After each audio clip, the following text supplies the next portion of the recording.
A few weeks ago, I was having a conversation with one of my nephews. He was planning to start a business, and like most people who are planning to start businesses, he thinks he needs his own business because he couldn't get a good job that pays him well. Unfortunately, people in this category can hardly master the game called entrepreneurship.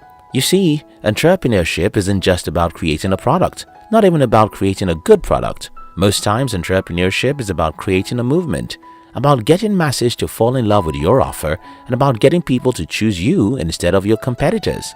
In other words, selling is the real game of entrepreneurship, and that's why in today's video, I will be sharing with you 3 skills you need to master to be able to sell a lot of your products and services to your market. If you're new here, don't forget to subscribe.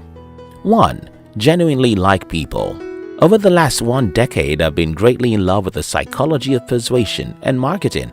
I've read tons of books just to understand what makes people want to buy and what makes them say no. One of those great books that were of value to me is The 6 Principles of Persuasion by Robert Cialdini. Cialdini wrote about liking in his popular book, and you don't even have to be a psychologist to understand this. As humans, we hate to be used, and part of being used is being sold. We hate it when we perceive that someone wants to sell us something, and that's why 99% of advertisements are being ignored. Okay, why in the world should I give you my money? Why should I trust what you said about your product or services when in fact that's the exact thing everyone else says about their product and services? But what if you can make me like you? Now you're talking. If I can like you, I can trust you. And if I can trust you, it simply means that I'm open to your message and I won't find it difficult to open my wallet as well. Now, let's get to the bottom of this.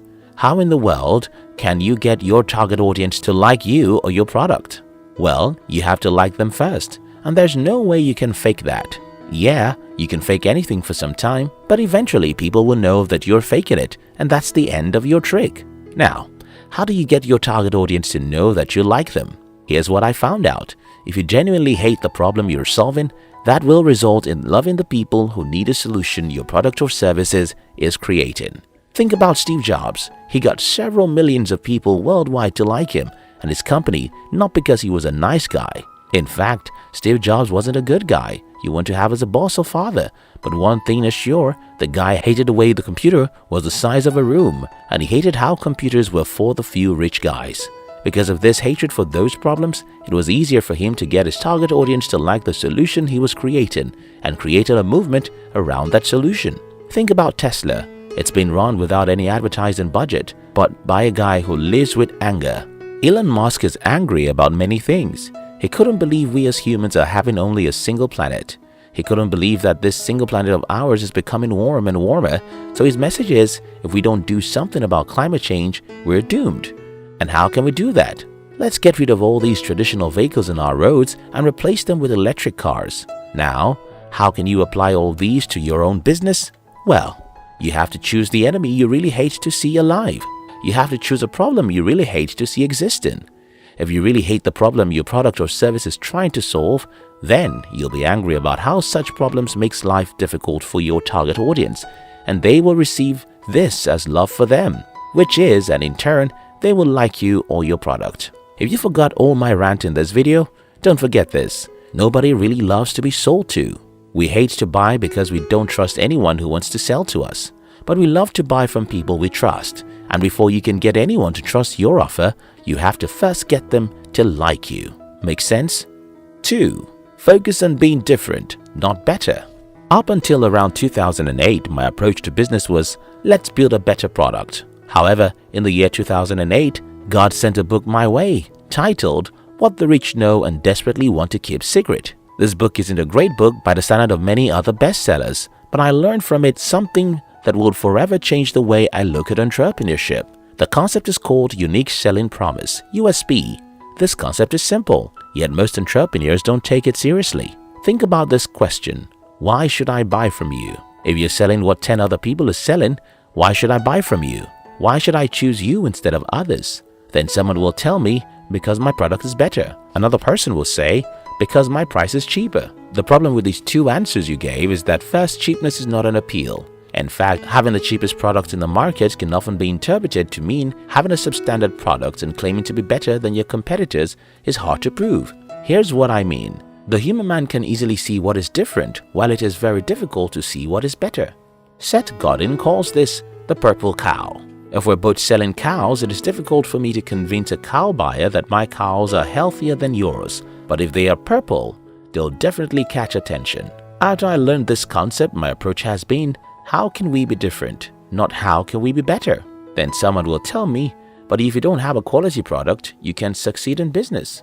Yes, but quality is overrated. While you need to pay attention to quality, if what you offer is not different from what other people offer, well, nobody would care about your quality product. Focus on being different. Then you'll get your audience's attention. Since attention is the most valuable asset in selling, you can use it to sell more of your products than if you are trying to be better than your competitors. 3. Service, don't sell. One of the Bibles of my life is Claude C. Hopkins' book, Scientific Advertising. You see, Hopkins was one of the greatest marketers of his generation. He sold more stuff than 99.9% of marketers or entrepreneurs, and you know his secret? Well, he never really sells. He instead offers services. Here is one quote from his book. The best ads ask no one to buy. That's useless. Often they do not quote a price. They do not say that dealers handle the product. The ads are based entirely on service. They offer wanted information. Now, listen to this. The best product is not presented as a product, but as an instrument of revolution. Because people are selfish, the only product that will earn their devotion are those that are presented by someone who has already done them a service. Think about Mary Kay Cosmetics Incorporated. Mary Kay didn't call people who sold for her company salespeople. She called them consultants. Doesn't that make you think twice?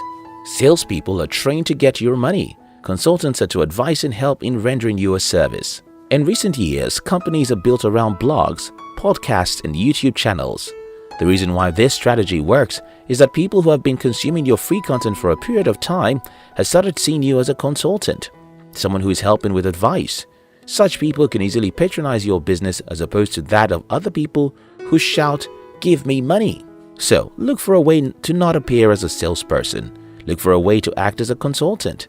Offer advice and help. At the end of the day, those who truly get us to buy again and again are those who don't try to sell to us. These people differentiate themselves from the crowd in the market.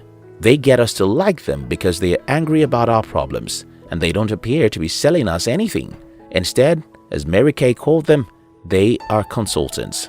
I hope this video helps someone. My name is Steve Courage. I'm a Nigerian entrepreneur based in Lagos. If you wish to know more about me, see my face, or consume videos I specifically make for Africans, check the description box and join my new channel where I show my face and teach Africans how to build successful businesses. I love you.